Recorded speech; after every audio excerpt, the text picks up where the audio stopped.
बिस्मिल्लाहिर्रहमानिर्रहीम जी। आज हम जो है ना वो टॉपिक करने जा रहे हैं cover nested loop. Nested, nest का मतलब क्या होता है? घोंसला, यानी कि कवर्ड चीज़ें को पड़ी होती हैं, ठीक है, यानी किसी चीज़ के अंदर कोई चीज़ का पड़े होना, उसको हम कहते हैं नेस्टेड। फर्ज करें डब्बे में डब्बा, डब्बे में केक, ये नेस्टेड केक है, इसको हम क्या कहेंगे? हाँ, ये मिसाल है, बिल्कुल हम एग्जाम्पल दिया करते हैं ना, डब्बे में डब्बा डब्बे में केक, तो ये एग्जाम्पल निकल आई इसमें। तो जैसे गिफ्ट देते हैं, गिफ्ट पेपर और फिर उसके अंदर डिब्बा, फिर उसके अंदर गिफ्ट, तो वो गिफ्ट क्या हुआ? Nested gift. ठीक है, ठीक है। अब इसमें ये होता है कि फर्ज करें ये मेरी वैसे अपनी बनाई हुई मिसालें हैं, पता नहीं सही होती है गलत। अच्छा, इसके अंदर देखे मैंने इफ लगा दी, ये मैंने इसके अंदर इफ लगा दी, ठीक है। अब ये वाली जो अंदर वाली इफ है, ये कौन सी इफ है? ये नेस्टेड इफ है, क्योंकि ये बाहर वाली के अंदर पड़ी है। अब इसके अंदर मैं एक और लगा देता हूँ, इफ के अंदर इफ लगा सकता हूँ, इफ के अंदर फॉर लगा सकता हूँ, ठीक है, इसके अंदर वाइल लगा सकता हूँ। अब इसमें मसला ये है कि जितना लेवल में बढ़ाता जाऊंगा ये उतना कॉम्प्लिकेटेड होता जाएगा। लीगल है, अलाउ है, लेकिन जितना लेवल आप बढ़ाते जाएंगे उतना कॉम्प्लिकेटेड होता जाएगा। अब हम देखें इफ के अंदर फॉर लगाई, फॉर के अंदर वाइल लगाई, और ये वाइल तब चलेगी जब ये सब ऊपर वाली कंडीशन ट्रू होंगी। पहले ये कंडीशन ट्रू होगी तो इसकी बारी आएगी, जब ये कंडीशन ट्रू होगी तो फिर इसकी बारी आएगी, और ये जिंदगी भर अगर ये ट्रू ना हो तो इसकी बारी नहीं आएगी। फिर ये कंडीशन ट्रू होगी, वो लाइन में खड़ी रहेगी, अगर इसकी कंडीशन ट्रू होगी ये सारी लूप चलेगी तो फिर इसकी बारी आएगी, फिर जाके इसकी बात सुनी जाएगी। और इसके अंदर अगर मैं इफ लगा देता हूँ, ये बहुत ज़्यादा कॉम्प्लिकेटेड इंटरफेस हो गया, ठीक है। तो फिलहाल हम इसको जो है यहाँ पे करते हैं कमेंट, ठीक है। अब हम यहाँ पे करने जा रहे हैं नेस्टेड फॉर। किसका जिक्र करने जा रहे हैं? नेस्टेड, यानी इसमें मतलब क्या है कि फॉर के अंदर फॉर है। अगर हम सिंपल नेस्टेड लूप का जिक्र करते हैं ना, तो किसी भी लूप में कोई भी लूप, नेस्टेड लूप का मतलब है, यानी कि फर्ज करें यहाँ पे फॉर लगाई और इसमें मैंने लगा दी वाइल, ठीक है, तो ये कौन सी हुई? नेस्टेड फॉर वाइल, ठीक है, ये वाइल आ गई। अब ये कौन सी? Nested for while, for while, पहले उसका नाम फिर उसका नाम। अब इसमें हम फर्ज करें मैं यहाँ पे लगा देता हूँ वाइल और वाइल टू वाइल। अब ये कौन सी नेस्टेड होगी? Nested while. इसको हम सिंपल कहेंगे नेस्टेड वाइल लूप, क्योंकि वाइल में वाइल है। अब हम किसका जिक्र करने जा रहे हैं? Nested for loop. हाँ, उम्मीद है कि कॉन्सेप्ट थोड़ा सा समझ आया होगा, ठीक है। अच्छा, मैं इसको ज़रा और कोशिश करता हूँ मुश्किल बनाने की। अच्छा, यहाँ पे है जी हमारे पास अब टॉपिक है नेस्टेड, ओहो, नेस्टेड फॉर, ठीक है। तो इसका मतलब है कि ये फॉर लूप होगी और उसके अंदर फिर फॉर लूप। अच्छा, इस बच्ची ने पूछा है कि जी ये क्यों लगाते हैं? ये सिर्फ इसलिए ताकि ये एग्जीक्यूट ना हो। देखो, अगर मैं ऐसे रखूँगा ना तो ये इस चीज़ का एरर देगा, ठीक है ना। ये देखिए मैं इसको रन करता हूँ, ये मेरे पास कमेंट नहीं है ना, ये मैंने अभी सेव किया, सेव करने के बाद इसको जैसे ही रन करूँगा वो मुझे एरर दे देगा, वो कहेगा ये अलाउ नहीं है आपको, ठीक है। ये देखो उसने हाईलाइट कर दी, nested was not declared in this scope.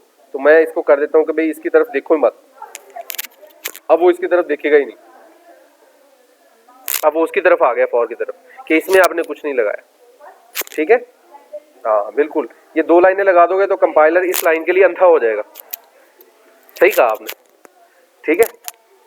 अच्छा, अब इसमें आ जाओ जी, फॉर लूप ये है और एक इसके अंदर लगा दिया।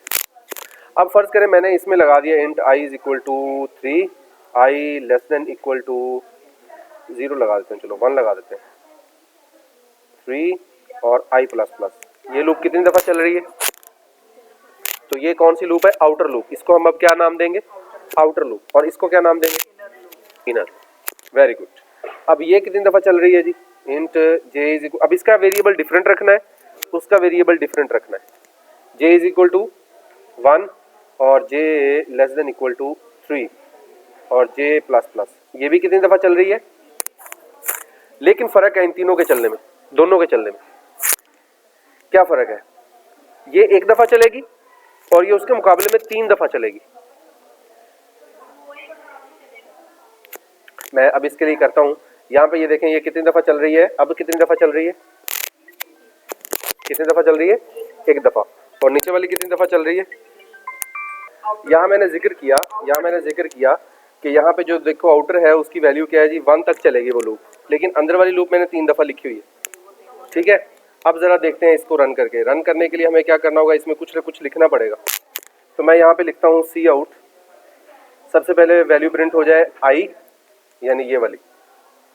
ठीक है, और इसके साथ में लिख देता हूँ आउटर। ठीक है, बात समझ आ गई। और इसके बाद मैं लगा देता हूँ जी हैंडल, और इसके नीचे एक लाइन लगा देता हूँ इनर, और इसके साथ में लगा देता हूँ जे, और इसके साथ में लगा देता हूँ जी एंड। ठीक होगी बात। अब जरा देखें,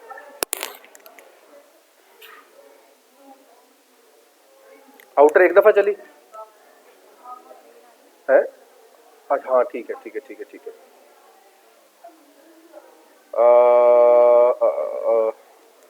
इसको थोड़ा सा मज़ीद अच्छा बनाने के लिए हमें करना ये पड़ेगा कि हैंडल की बजाय हाँ इस तरह ही कर दें, बस \t लगा दें, \t लगाएं ताकि वैल्यू ज़रा हमें डिफरेंस सही नज़र आए। देखते हैं कामयाब हुए कि नहीं। Outer 1 inner 1, outer 1 inner 2, outer 1 inner 3। ठीक है, यहाँ तक समझ आ गई कि इनर कंप्लीट चली है और आउटर एक दफ़ा चली। अब मैं आउटर को क्या करता हूँ, आउटर की वैल्यू को एक और बढ़ा देता हूँ। अब ये कितनी दफ़ा चलनी है जी, 2 दफ़ा। लेकिन देखें ये किस तरह चलती है, उसका लॉजिक समझाने की कोशिश करना चाह रहा हूँ। आई की वैल्यू 1 थी और जो इनर थी जे, वो कंप्लीट अपनी एग्जीक्यूशन उसने कंप्लीट की है। क्योंकि ऐसा क्यों किया, क्योंकि देखें फर्ज करें यहाँ पे लूप ना होती, फर्ज करें यहाँ पे लूप, तो सी आउट एक स्टेटमेंट, सी आउट 2 स्टेटमेंट। तो ये 2 स्टेटमेंट है इसके अंदर, एक फॉर लूप के अंदर ये कितनी स्टेटमेंट्स है। अब मैं इसको कर देता हूँ ख़त्म और इसकी जगह पे कर देता हूँ ये लूप। तो ये एक स्टेटमेंट है, ये क्या है, और जब तक ये कंप्लीट नहीं होगी तब तक इसकी बारी नहीं आएगी। ठीक है, नेक्स्ट मूव। ठीक है, मैं यहाँ पे लगा रहा हूँ नेक्स्ट, जस्ट आपको अंडरस्टैंड करवाने के लिए। देखें अब फिर ज़रा गौर से देखिएगा। अब ये नीचे है, पहले तीनों चली, वो आउटर इनर लूप चली पूरी। ठीक है, नेक्स्ट मूव आ गया, नेक्स्ट मूव के बाद फिर आउट इनर जो है वो चल रही है। इसको थोड़ा सा और अच्छा करना पड़ेगा, हमें \n लगाना पड़ेगा यहाँ पे भी। अब देखिएगा ज़रा, यानी ये सारा काम होने के बाद फिर इसकी बारी आई जी। अब देखें यहाँ पे ऊपर कुछ नहीं था, पहली स्टेटमेंट उसे ये मिली फॉर लूप उसने पूरी चलाई। चलने के बाद ये वाली बारी फिर इनर आउटर के अंदर बात आई, उसने लाइन करने के बाद फिर जब कंट्रोल वापस गया आई के पास, उसने फिर दोबारा से सारी प्रिंट की और फिर नेक्स्ट मूव। तो आई थिंक कुछ समझ आया होगा। अब इसकी फर्दर कितनी 2 स्टेटमेंट्स हैं इसके अंदर, ये 2 स्टेटमेंट्स हैं इसके अंदर। अगर मैं यहाँ लूप लगा देता हूँ तो पहले वो फिर कंप्लीट करेगा, फिर उससे ऊपर वाले की बारी आएगी, फिर उससे ऊपर वाले की बारी आएगी। ठीक है ना, फर्ज करें कि एक बिल्डिंग है, ठीक है, टॉप फ्लोर वाले ने काम शुरू किया, उसने कहा जी मैं शूज़ बना रहा हूँ और मैंने पैकिंग करनी है। ठीक है, मैंने सिर्फ चमड़ा देना है नीचे वाले को और डिब्बे में वापस मेरे पास जूता बन के आएगा, तो मैं उसको क्या करूँगा, उसको पैक करूँगा। अब वो तब तक पैक नहीं कर सकता जब तक नीचे से सारा प्रोसेस होने के बाद उसके वापस जूता नहीं आता। या कोई भी चीज़ है, फुटबॉल है या कोई भी है, उसको पैक करना है, ऊपर वाले ने भेजा है नीचे की तरफ, ऊपर वाले ने पैक करना है। नीचे वाले फ्लोर के पास गया, उसने चमड़े को सोल्यूशन लगा दिया, नीचे वाले ने उसके ऊपर कलर कर दिया, तीसरे वाले ने उसको जोड़ दिया, चौथे वाले ने उसको सिलाई कर दी, पांचवें वाले ने वापस भेज दिया और छठे वाले के पास फिर वापस हो गया है। तो यही आउटर का काम है, इस लूप का काम है। अब इसने नीचे जाके फिर फर्दर उस पर काम शुरू हो गया, उसमें फर्दर 4-5 फ्लोर थे, वो सारा काम पूरा करेंगे फिर वापस आएगा। ठीक है, उसी डिजाइन के वो कहते हैं 6 और बना दो फिर पैक करना, पहले बना लो 6 फिर बाद में पैक करना। अब यही वो काम हुआ। ठीक है, तो नेस्टेड में ये होता है कि इनर के ऊपर आउटर डिपेंडेंट होती है। ठीक है, जब तक इनर कंप्लीट नहीं होगी आउटर की बारी फिर नहीं आएगी, आउटर फिर करेगी काम। और इनर तब तक नहीं एग्जीक्यूट हो सकती जब तक आउटर, फर्ज करें यहाँ पे आउटर ही फॉल्स हो जाती है, आउटर फॉल्स है, अब इनर नहीं चलेगी, अब हमारे पास कुछ भी नहीं आएगा सामने, रिजल्ट हमारे पास 0 होगा क्योंकि आउटर फॉल्स हो गई। अगर आउटर ट्रू होगी, अगर एक दफ़ा है तो ये एक दफ़ा चलेगी और इसने एक दफ़ा इसको मौका दिया, ठीक है। देखो अब मैंने इसको आउटर को कर दिया 2 कर दिया तो ये 2 दफ़ा चल रही है, ठीक है। अब मैं इसको 3 कर देता हूँ, अब वो 3 टाइम चल रही है, इनर उतनी दफ़ा फिर एग्जीक्यूट हो रही है। अब इसको मैं अगर मैं यहाँ पे कर दूँ 5 तो 5 टाइम इनर चलेगी, अब आउटर भी 5 टाइम चलेगी, इनर भी। देखिए ये एक स्टेटमेंट एग्जीक्यूट और फिर ये दूसरी की बारी, ये भी 5 दफ़ा ही चलेगी लाइन, लेकिन ये सिंगल लाइन है ना, ऊपर वाली लूप है स्टेटमेंट ही लेकिन एक लूप स्टेटमेंट है। कौन सी स्टेटमेंट है? लूप स्टेटमेंट है। तो लूप जारी बात है जब तक कंप्लीट नहीं होगी उसकी बारी नहीं आएगी। ये देखो 5 टाइम वो एग्जीक्यूट हो गई, ये देखो, ठीक है। आई होप थोड़ा बहुत कॉन्सेप्ट समझ आया होगा। इसको मजीद हम शेप्स बनाएंगे, डिफरेंट लॉजिक्स इसमें क्रिएट करेंगे, कल और परसों इस पर हम स्पेंड करेंगे, 2 दिन इस पर स्पेंड करेंगे और इसके सारे क्वेश्चन जितने हैं वो इंशाल्लाह कवर करेंगे। अल्लाह हाफिज़।